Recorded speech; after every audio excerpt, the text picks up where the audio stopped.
Okay, so our next speaker is Sophie Maddison from Philips.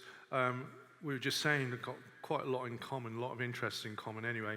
So Sophie, human-centric design enthusiast, people-centered change leader, and she's got a wealth of experience. She's acted as a change manager within Philips as now, Booking.com, SalesForce, KPMG, Novartis, and HSBC. That's quite a good CV, isn't it? Lots of prime companies there. And she's also a bit of a neuroscience of change nerd. So maybe we'll hear some of that, or maybe we'll hear just about good change management at Philips. Please welcome her to the stage.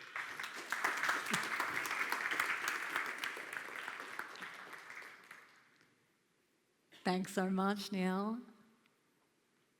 Oh, hold on. Products change, technologies evolve, but at Philips, we're about one thing, and that's really about creating meaningful innovation that improves people's lives. I'm Sophie Maddison, and I'm Director of Change Management at Philips. And what I'm going to talk you through is how at Philips, with our 130-year legacy, did we move from lighting to vacuum cleaners and now fully into the health technology space. So Philips, believe it or not, is one of the world leaders when it comes to both personal health, but also what we see in the hospital, so professional health. I'm going to do that, and I'm going to take you through how we went through that change at Philips. How did we apply some change management tactics across the way? And ultimately, what did that mean for our customers and our customer experience? And what you can see here for us, as we were going through this change, how we ultimately did this is we went through rapid acquisition. So we acquired approximately 27 companies all over the world, and we're a workforce of around 70,000 people globally. So huge complexity. And what we really wanted to do is basically, particularly when it came to our marketing, e-commerce, and customer experience, is really bring that in to a unified and smooth experience from our customers. So if we think about it, and sort of touching on some of the presentations that we had today, we really kind of moved from more of a localized, highly siloed workforce, and then where we moved to was really thinking through how do we centralize how we work. How do we start to drive seamless collaboration across what we do? And ultimately with the intention of how can we bring a diverse workforce together in the health technology space to really enhance our customer experiences and make that as smooth as possible. So what I'm going to talk you through in this presentation today is we're going to really start to look at change management in theory, so give you some of those basics. And then we're going to really dive deeper in terms of some very practical solutions of how did we apply this at Philips. And what I very much hope for you is that these would be some tools and some tactics that you too can take and apply in your organisation. So with that in mind, let's dive into change in theory. And if you want to call it out, otherwise just have a think about it.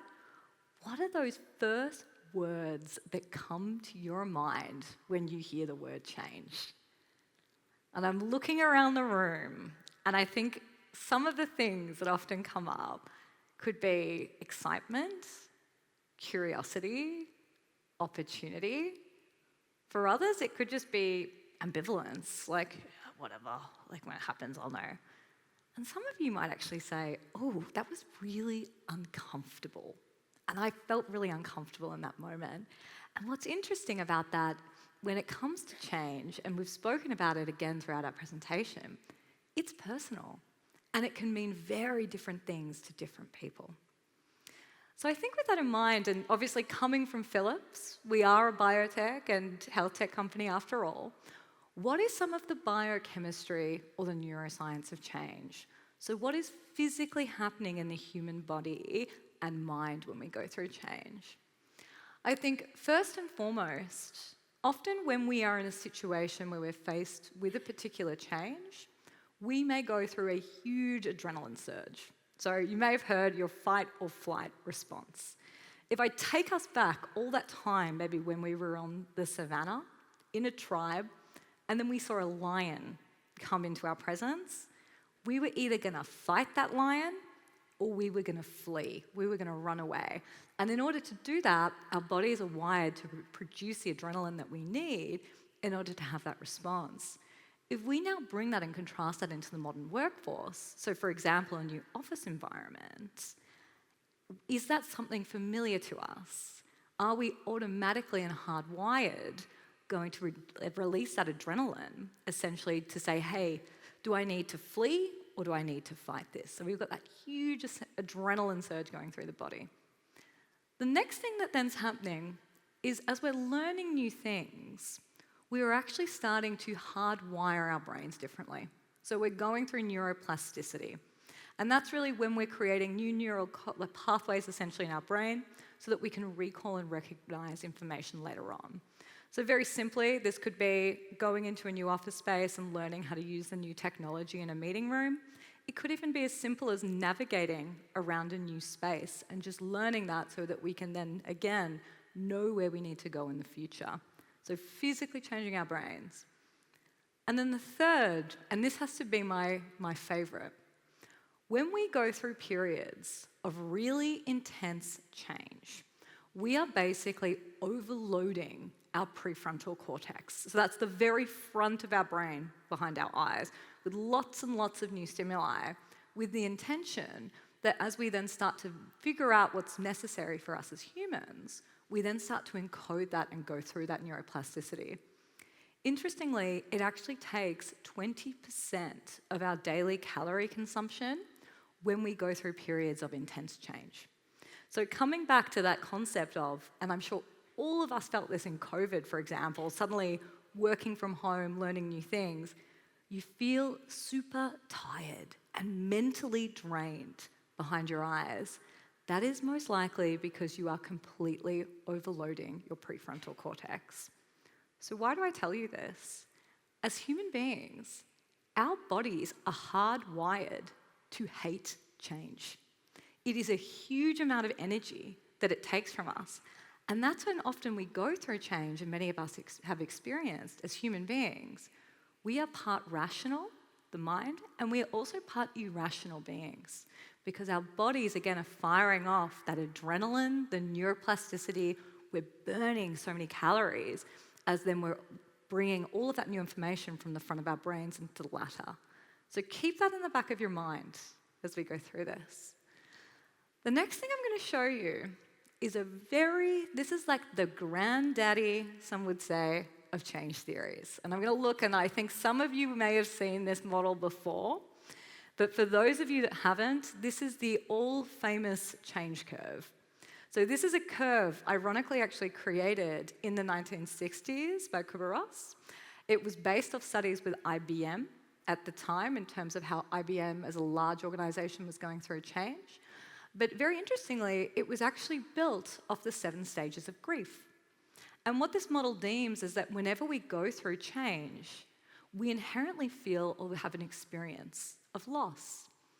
So just sort of taking these 3 areas here, if we think about that first one, that breaking with the past, that's really that moment, if something's new, if it's fresh to us, we might initially sort of feel a sense of shock. We might then also feel a little bit of denial. This is not happening, it's not going on. And then slowly as we kind of get into that middle ground area, that's where we really start to maybe feel that anger and that blame. Why me? Why am I uncomfortable? Why don't I want to be here? And slowly as we sort of start to come through, we might start to experiment a little bit, or that inner dialogue begins of actually, maybe this isn't so bad. Maybe I do see some of the benefits attached to this. And then as we do, we start to experiment more and more and kind of come to accept that new beginning. I think what's fascinating about this model is we can go through this as individuals, we can go through this as teams, we can go through this as organizations. And why I show you this model today, and I think what's very interesting about it, is in large changes, and particularly, for example, in workforce changes or big moves or shifts, inherently we might be working with people experiencing that sense of loss, so going through that change curve. So then if we think about how we manage change on top of that, what we can then really think about is how do then we build commitment? So what I'm also going to give you some really practical examples on along the way is first and foremost, when someone's going through that shock and denial, how do we build awareness? Are we communicating about the change? Are they aware of why we're doing it? Do they have a rough understanding of how we're going to go about doing that as well? So building in that predictability, giving people that sort of sense of visibility of what's happening. Step number one. The next is then that deeper understanding. It's one thing to communicate about a change, but as someone, again, is coming into a new space, trying a new skill, do they really have the knowledge and the skills that they need to be effective in that environment?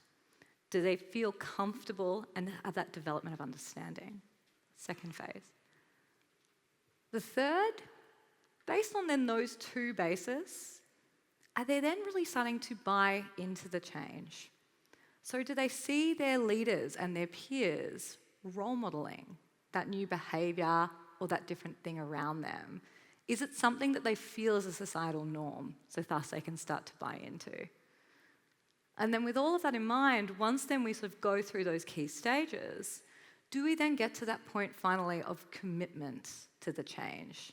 Really adopting those new ways of working, and then actually starting then to think about those further continuous improvement activities around it. One final model I'm going to show you, and then we're going to get really practical about it. In every single change we do, there will always be an aspect of behaviour and behaviour change. And this is a model that I absolutely love when we talk about what are those three levers to successful behaviour change. The first is really thinking around that capability element. Do people have the right skills and knowledge to shift and change their behaviours? Are they clear of what's expected of them? Do they understand or have an ability to use a system? Do they know where things are in that particular office environment? The second then is motivation. Why? Why should they change? What's the rational appeal to that? Maybe also what's the emotional appeal as well? And then finally, one of my absolute favourite as well, do they have the capacity to change? And what do we mean by that? Do they have enough time? Do they have the right resources? Is the system around them and the processes around them set up so that then it is very easy for them to do the right thing based on the change environment, or is there something inhibiting them around? All right, enough on the theory. End of the day, let's make this super practical. How did we bring this to life at Philips? So coming back, everything from lighting, vacuum cleaners, now to toothbrushes and MRI machines. As we mentioned before, we went through a large global marketing transformation and e-commerce transformation. The way that we worked completely shifted and completely changed. And how we did that, and what I'm going to unpack with all of you now, is really four key things. And the first, and we touched on this beautifully throughout the other presentations, is really starting to think about employee-first design when it comes to your change programs. The second is how do we really tap into our leaders and make them accessible to our people? So how do we build that accessible leadership, or how do we really get our leaders to actively role model these changes? The third is then working more deeply with all of our people managers in the organisation. How do we empower them to be a part of the change? And then the fourth is finally, how do we measure it, right? It can be super intangible. What are some of those metrics we can look at? How do we go about doing that to make that happen? So moving into the first, employees personified. What we actually did at Philips for this particular change with our 70,000 people is we actually started first and foremost with working with our employees, understanding who they were, and really deeply getting to understand their needs. So similar as we saw with Lego with the employee journeys, for us this was more about a particular persona. So for different segments or types of employees, what were some of their key motivations? What were maybe some of their fears that were holding them back? How did they like to be communicated with? Were they in an office environment? Were they in a manufacturing environment? What were the differences of how they worked? And I think essentially how we did that, and really practically, is we went and we spoke with them. So we ran essentially about 45 different interviews with different employees. We also ran a collection of focus groups with employees as well. And with all of that, we pulled the data together and we put them onto very simplified visual one-pagers, so onto persona posters. How did we use these posters? 2 ways. The first, we physically brought it into meetings with our project team. So whenever we were making a design decision, if we were debating if we should do something, we'd point over at the wall and say, cool, but what would Sarah do in R&D? What about Mark in engineering? So bringing that human empathy into every decision. The other thing it really enabled us to do, as we were building out our change and communication strategy, we could really bring these personas and their particular unique communication needs or emotional appeals into our planning so we could start to make it more personal. The next, accessible leadership. Something that has definitely come up through discussions today. I will tell you, in my 12 years of experience managing and leading change programs around the world, the number one thing for a successful change is partnering in with your leadership and ensuring that they are visible sponsors of that. It's one thing to have that conversation and discussion early on in a closed room. It's another for your employee base to see that, to understand, to see how they endorse it. So really simply, how did we do this at Philips? So coming back to 70,000 people all over the world. What we found, and what we were lucky to do, is we actually worked and partnered with our senior executive team where we did a video series. So we went, we interviewed them, we spoke about the changes that were happening at Philips, what that meant for our customers, but also what did it mean for them as individuals? So Dita, for example, who heads up our personal health division, how does she use our products in our day-to-day life? Has she got a family member, maybe who has used them as well? So really bringing it back, making it personal, making it vulnerable.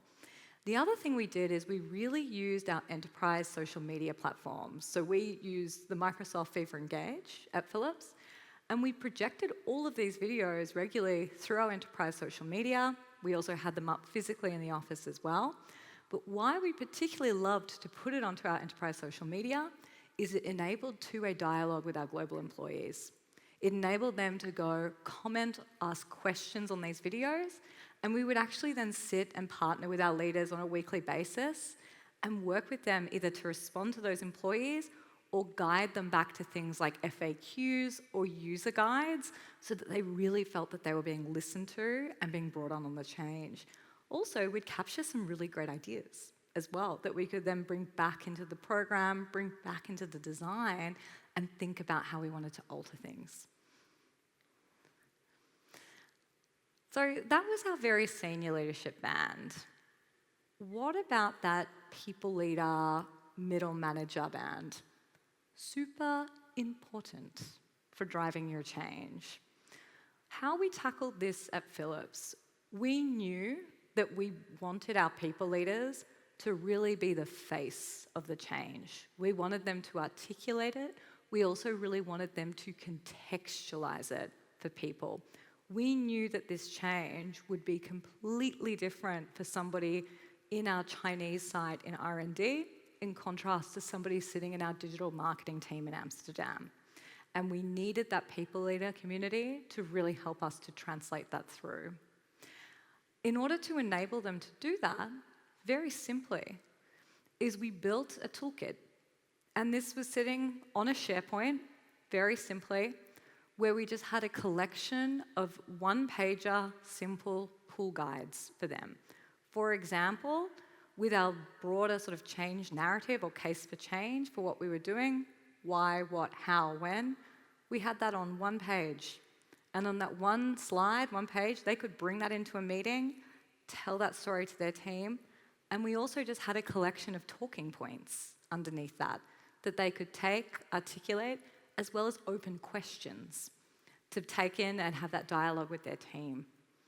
Other things that we had on there, for example, were different communication assets, such as videos, training materials, and then we also had a collection of best practices as well. What was also great about these toolkits, we designed it in a very agile and iterative way. We started with 5 very simple assets, and then based on what we were hearing from the needs of our employees, from sort of our broader organizational community, we constantly iterated and dropped new assets. And also, if people asked for a particular asset, we often got them involved and they helped to co-create it with us. So really giving their perspective and also really feeling that sense of ownership that their feedback was being heard and listened to. And then finally, the measurement piece. This is a very topical element in change management at the moment, and very much where the profession is going. In this particular program, I'm also a very strong believer, if you can't measure it, should you do it? Because can you then really objectively justify the value? How did we do it in this program? How do we measure change at Philips? I think very simply, we look at a blend of different metrics and tactics. First and foremost, we really think about the basics like surveys. I think Mark mentioned this before. I'll be real with you. The survey, no one likes them. They're valuable, but it's a snapshot in time. It's a really great moment to see, hey, are we moving the dial throughout a period of time? And where are those pockets that are doing really well in contrast to maybe what's not doing so well? Another big thing for us, using all our internal communications platforms, was using things like our enterprise social media, SharePoint sites, anything that we could then view traffic to really understand, are people actively going on and engaging with this content? For example, with our toolkit for leaders on a SharePoint, we could pull all of those usage analytics. So we knew if people were using them or not, we knew where they were using them. That was then very interesting to contrast back to our survey data to say, hey, do we see a trend with more positive change adoption and engagement with teams or with leaders that are using our toolkit versus not?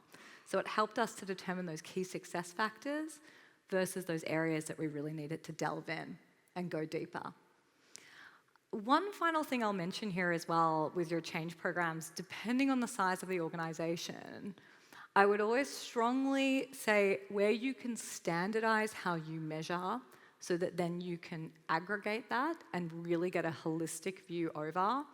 It is a very, very powerful tool for senior leaders to really understand where different parts of their organization may be on this change journey. I think what's most important as well with this measurement and something to think about is that this is not necessarily to say you are good and you are bad. It is simply to say, where do we have our top performers and why? What are those key characteristics that we can take and learn as an organization? And perhaps where are we not getting the traction in this change that we need? And thus we can be very clear with where we prioritize our effort to help upskill or put our energy into that particular area. The final thing I'll mention here on measurement is, as we said, we are part rational, part irrational beings. Change is personal, it's emotional. We tend to put a lot of our energy into those teams or individuals that scream the loudest. Are they necessarily the best people for you to be putting your time and effort into? Are we being objective with where the need is? So thus, just why I would encourage all of you to think about how are we measuring the change aspect. And then a final piece to sort of pull it all together. So as you remember, when we talked about the theory at the very front, we talked about that change curve and the change commitment curve. So you can sort of see that staggering up the side there with awareness, understanding, buy-in, and commitment. And then what we've just gone through now is we've gone through sort of a collection of different tactics where you can really start to shift and change behaviors. So thinking around that motivation, capability, and opportunity to make that happen. So what my suggestion to you would be, very simply, and if I can leave you with one thing on your programs when you're managing change, think about those different stages that people may go through on the change, and what are those different tactics, whether it be communication, learning, leadership alignment, creating safe spaces that you may want to apply to really help people transition through that change. So I think if you can take one thing for your program, if you can create one simple plan on a page like this, I think it could really help you. Great.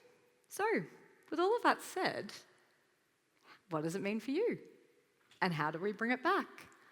So really simply, are you a people-centered change leader? How can you drive people-centered change in your organization? I think first and foremost, as we've mentioned, it's personal. Do you understand the needs of your employees? Do you really understand what's going on? Are you actively listening to that and hearing that?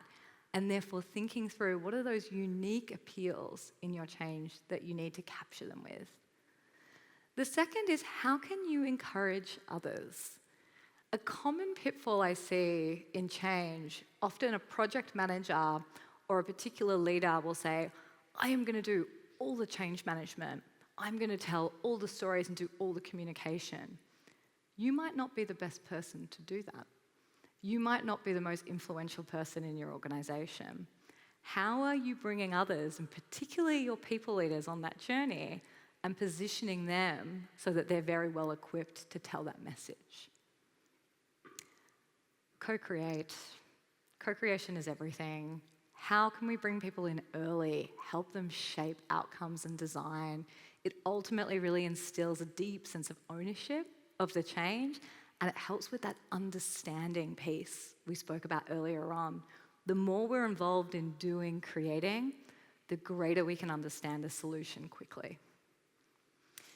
With that as well, think about how we can innovate and iterate. Somebody said something before and I loved it. There's no perfect project and there's no perfect program. Everything we do is based on continuous learning. Think about those small steps you can take now. How can you learn, iterate, and pivot based on those key things? And then finally, wherever you can, measure it. Make it objective, demonstrate the value, see how it's actually starting to move the dial back with the business. So with that said, and closing it out and wrapping things up, I'm very, very excited for you to turn all of your possibilities into great innovations. So what are the 3 key things I would like you to take away from this? Change hurts. As humans, we are biologically wired to hate change. So it's no surprise at all that we find it so difficult and so difficult to manage in organizations. The second is really think about those different phases of change. Are we just creating awareness and communicating? Or have we really then done that effort in our change program to also build deeper understanding through learning programs and partnering with leaders so that they role model, so that you're getting that buy-in and eventually the commitment? And the third and final piece is really putting our people first when it comes to change. How can we co-create with them? How are we bringing them into the process? What are these small incremental things in our change journey that they can own? With that in mind, thank you for this. I'm Sophie Maddison, and as we said, Philips, 130 years of innovation. Transformation is truly in our DNA. I hope that this has been valuable, and you can find me on LinkedIn if you want to know more. But thanks.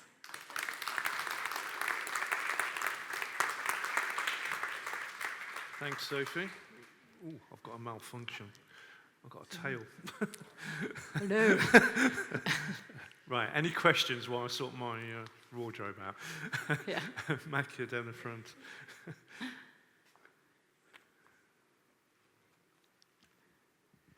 Thank you for, again, a great presentation. So, as you've said now at the end, transformation or change whatsoever has been part of Philips since the beginning, but nevertheless, this change management, so to say, or the things that you're actually responsible for, how long have this been going on, or is this an ongoing process? And if we're talking about this specific change, what was the trigger, what was needed, what was the goal of the change that has set all of these things that you're working on then? Yeah, absolutely. Great question. And I think maybe the first part, so change management as a discipline has sort of really begun around the 1970s. So it is more of a legacy discipline at this stage. Philips very much went in and sort of committed to it as a core capability back, I want to say about 10 years ago, where it was starting to get ready to sell off its domestic appliances business. So that was a real trigger where they saw it as a need to be a real capability.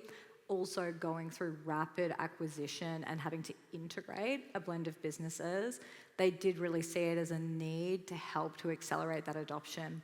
So those were some of the key things that did it. To give you an idea, so Philips, 70,000 people, we would probably have approximately 12 dedicated change managers, change directors in our organisation. So very lean when you think about then the number of employees and the volume of change that we're looking at. I think the second part to this and sort of what triggered this, we had a very transformational CEO at the time, so Frans van Hulten, and Frans very much wanted to take Philips from more of its sort of legacy of lighting and domestic appliances very much solely into the healthcare domain. Where we sit today, essentially 20% of our revenue base is personal health, so toothbrushes, shavers.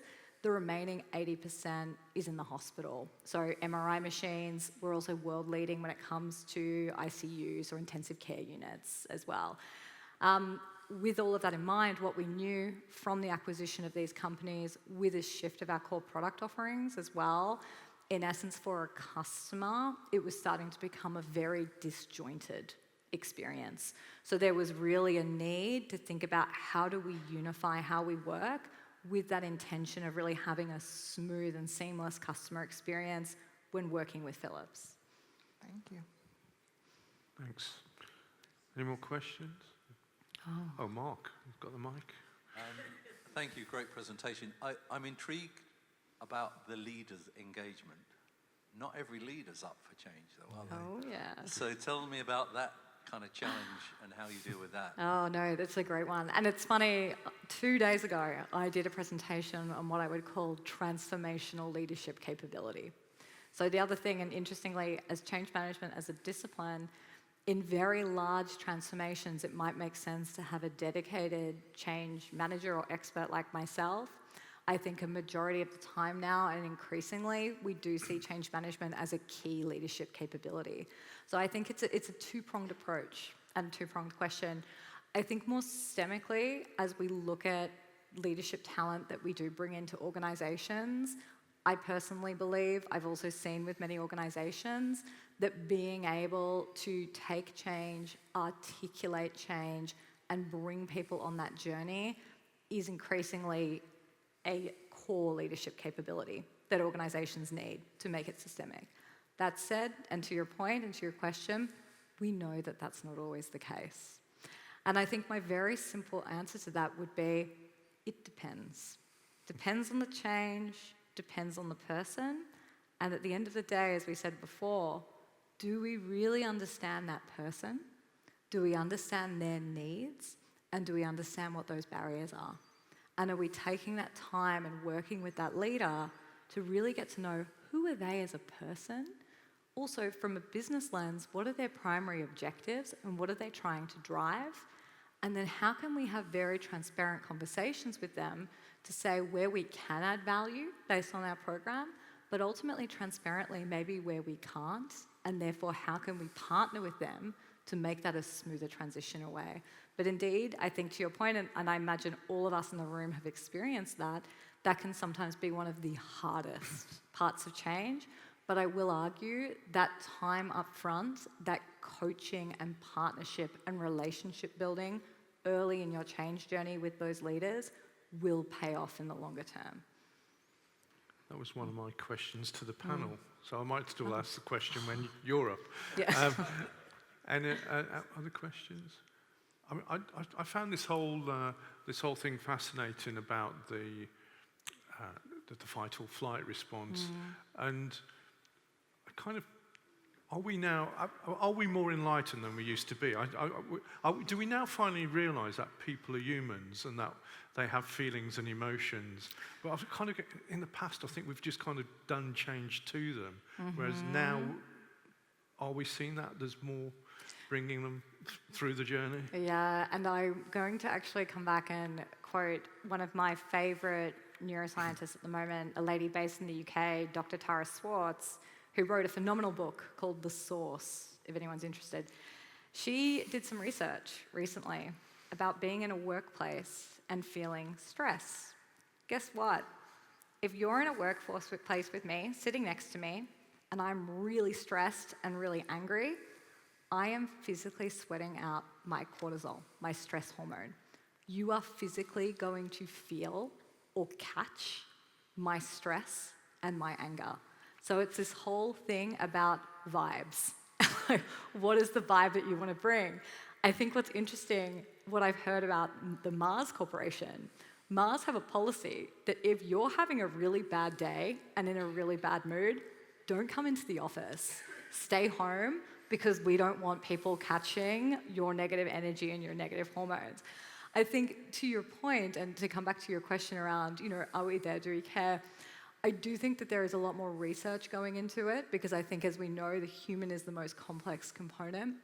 The other thing which I think is interesting as we look at, obviously, workforces, but also technology, and a topic that's big in Amsterdam is everything AI at the moment.